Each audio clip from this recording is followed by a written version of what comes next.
phenomenal. The relationship there and to the people. Yeah, Bush has got, that's right. Bush is 1% in Nevada. This guy, why doesn't he just give up? Just go home. Go home. Go home to mom. Got to go home to mommy. Yeah, Bush is only at 1% in Nevada. A couple of them are, at 10, 11, 12, and I'm at like 40-something, 48. So I think we're going to do well. Then we have the SEC. We're going to have the SEC, which is going to be, I think, amazing. But it really now is starting. New Hampshire could not have been better. They gave us a tremendous send-off. They really started us on our way. And we did well in Iowa. I mean, some votes were stolen from Ben Carson, which, by the way, was a disgrace. What this guy Cruz did with Ben Carson was an absolute disgrace. What he did with he stole. It was theft. And then they come out with a voter violation form, which is a fraud, as far as I'm concerned. And what he did with that whole thing was a disgrace. So we're not going to let that stuff happen anymore. I mean, we're not going to let it. We will not let it happen. We're all watching. You're all watching. Keep your eyes wide open. These politicians, here's a guy, he raises the Bible, and yet he tells fibs, he tells lies, and then he does the stuff to Carson, and he does other things very bad. So politicians are bad people. Boy, they are bad. Would you believe it? So we're not going to let it happen, and we're going to get in there. And I just want to say, so Saturday, go out and vote, because this is going to be the place that's going to really make it. And honestly, I've been watching all the pundits. Now, the bad news is they're always wrong. They all said, I'm not running, and I ran. Well, how is he going to do? And he's just doing it for fun. I'm not doing this for fun. Believe me, I love this location, but I know I could be someplace else, okay? I could be someplace else right now. I could be very happy. But I'm doing it because, the expression, and I see all the hats in the audience, make America great again. We are going to make America so great. We are going to win again. We don't win very much. You're very tough, smart people. You like to win, right? This guy over here, you like to win. And we don't win anymore. We used to win. We don't win anymore. Well, we're going to start winning again. We're going to start winning again. So, Second Amendment protected. Common Core. We're going to end Common Core. We're bringing your education locally. It's going to be fabulous. I don't know if you know, and you've heard me say, we have the absolute worst. We spend #1 in the world on education, right? #1 per pupil in the world. There is no second place because we're so high, so much higher. You have China, you have Norway, you have Denmark, you have Sweden. You have these countries are the best in terms of education, and they're on the list, the best. Number 30th in the top 30, we're number 30th, okay? We're #1 in cost. That's a little bit like what I'm doing. I'm least spent money. I'm funding my own campaign, right? So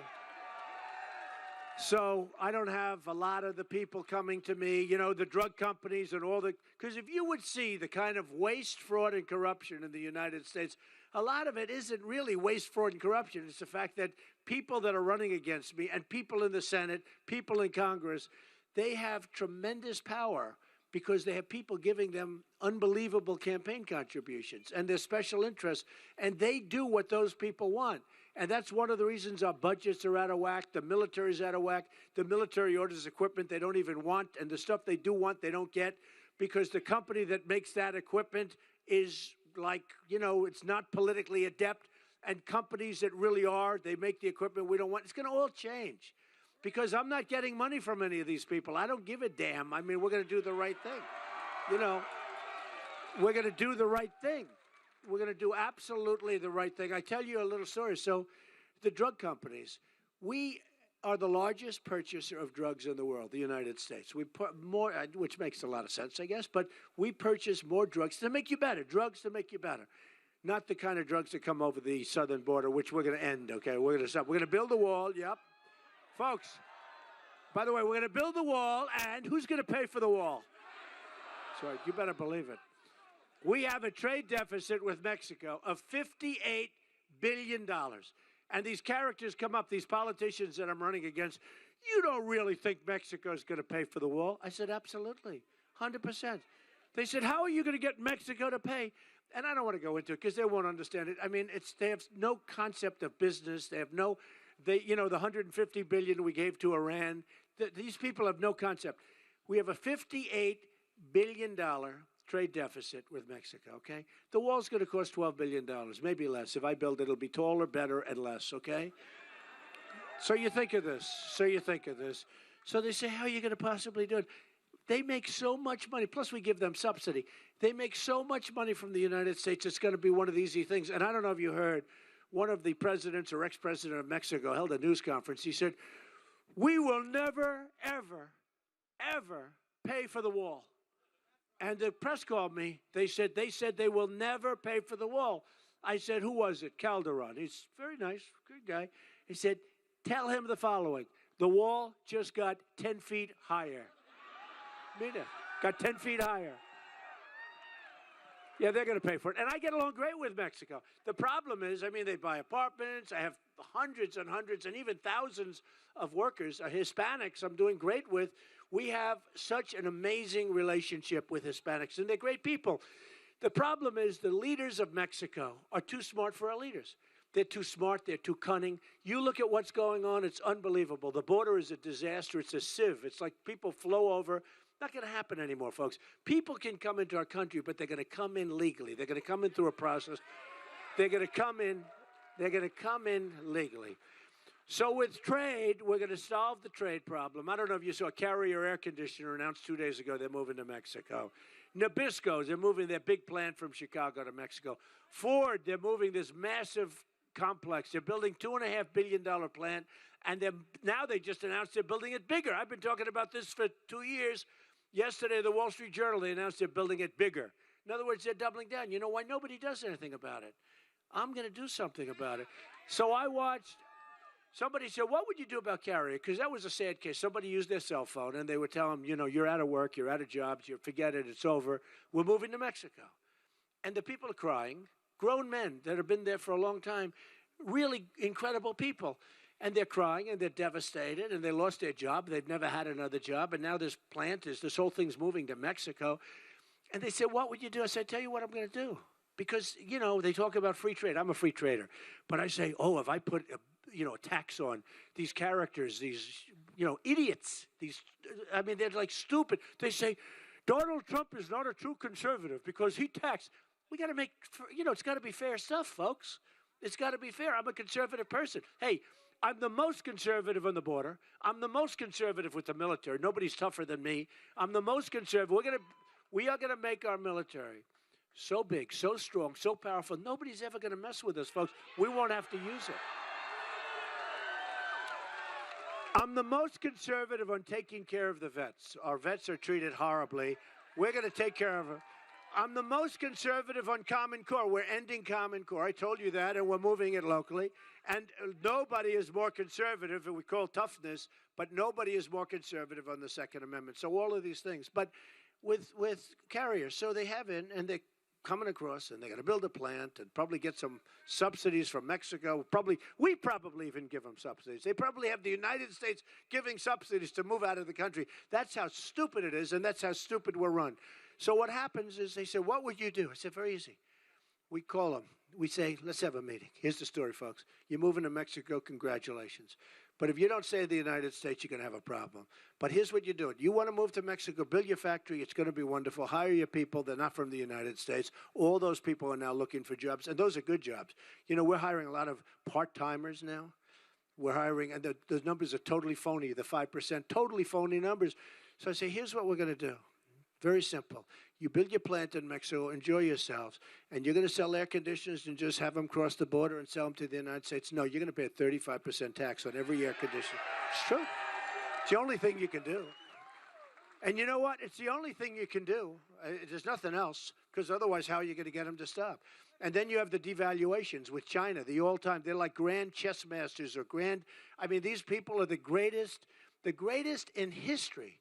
They're grandmasters of that, devaluation. They devalue their currency. Japan's doing very well, too. They're killing Caterpillar. They're ordering Komatsu tractors now because they've devalued hey, you take a look at what's happened to the yen, and it's very hard. A friend of mine, he's a big excavator. You all know excavators. I love excavators. This guy's a very big one. He buys Caterpillar tractors all the time and excavators. He just put in a big order for Komatsu. Not that he wanted to. He said, Donald, they made it impossible for me not to buy. They've devalued the yen to such an extent, Japan, that it made it, I mean, I owe it to my family, to my company, to myself. I have no choice. And he was like depressed. He wanted to buy Caterpillar. I said, what's the difference? He said, they're both good. Caterpillar's better. But I couldn't help but do this. Well, China is doing that times 100, times 1,000. And what they're doing is the devaluation of their currency makes it impossible for people to compete. We can't allow that stuff to happen. Look, when we send stuff over to China, it doesn't get in. If it does get in, you have to pay a big tax. When they stuff out, it's not supposed to be that way. It's supposed to be free trade. It's supposed to be they come, we go, back and forth. They devalue their currency, and on top of it, they make it impossible. I have a friend, he's a great manufacturer.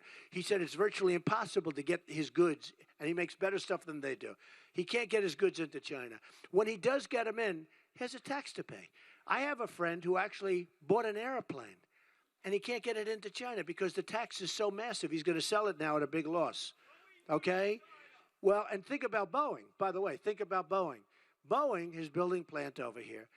Boeing just had a big order from China, but China is making them build a massive airline facility, right? Massive, like bigger than anything you've seen.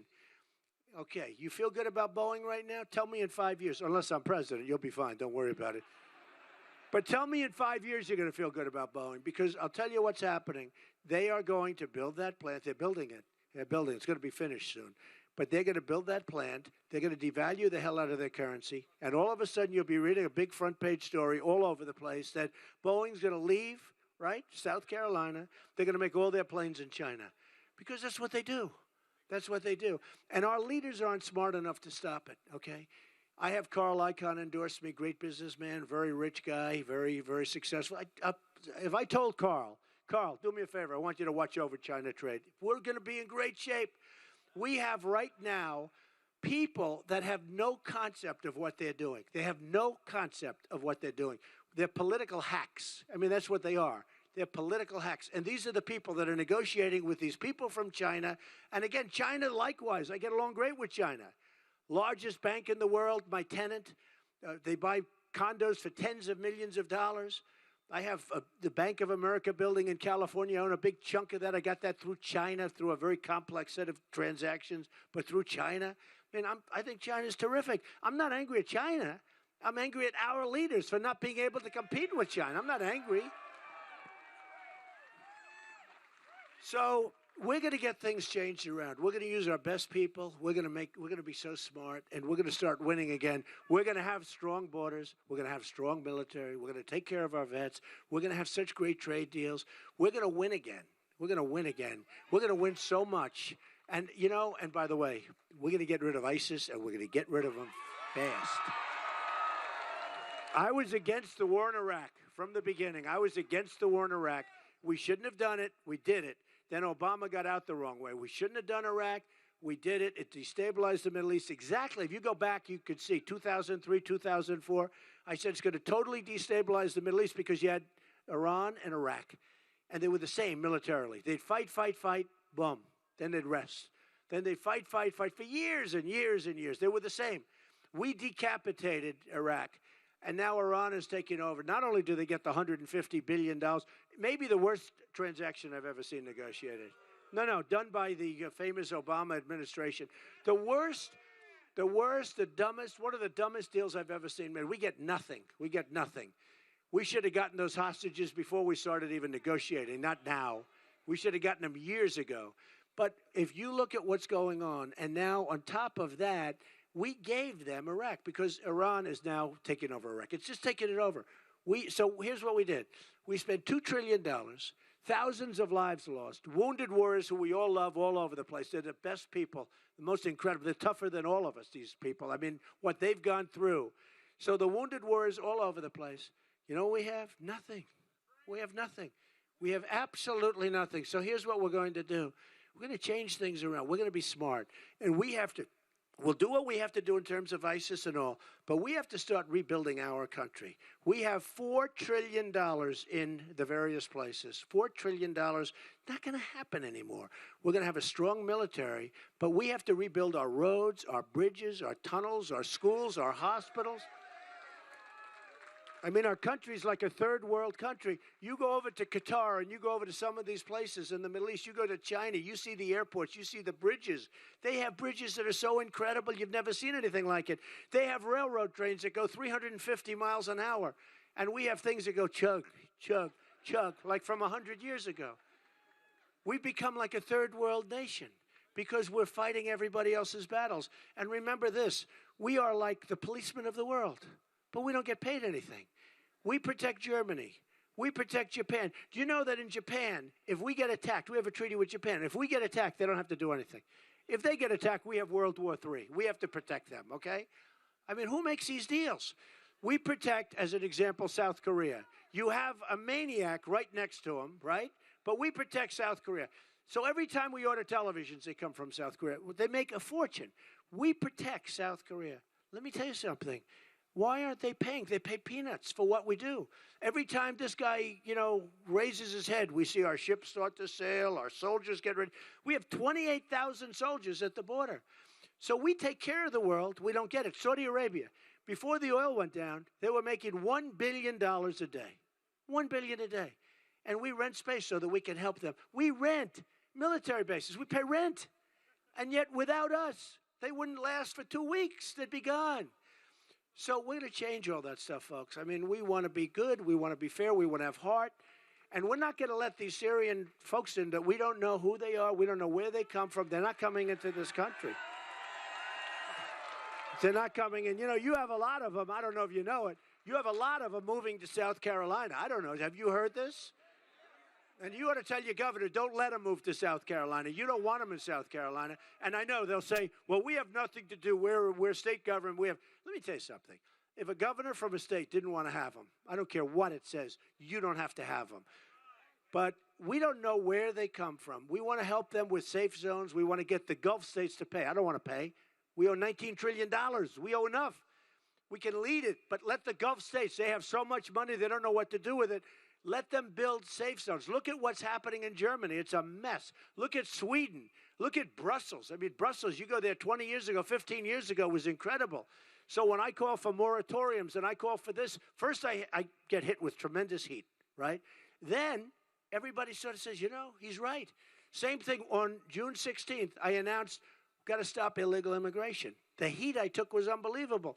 3-4 weeks later, they're all saying, Trump is right. Then you had Kate killed in San Francisco, beautiful Kate, by an illegal immigrant. You had Jamil in Los Angeles killed, incredible guy. I mean, young man, wonderful father, is a friend of mine, a great guy. You had the veteran, 65-year-old woman, a veteran, raped, sodomized, and killed in Los Angeles by an illegal immigrant. Got to stop it, folks. We got to stop it. We got to be smart. We got to be a country again. We got to be a country again. So I just want to thank, this endorsement meant so much to me from these two guys and from the whole community. I just want to say, get out and vote. We're going to do something that you're going to be so happy with. We're going to win so much, and we're going to make America great again. That's what we want to do. Make America great again. So Saturday, get out and vote. Thank you. We love you all. Thank you very much. Thank you. Thank you very much, folks. Thank you.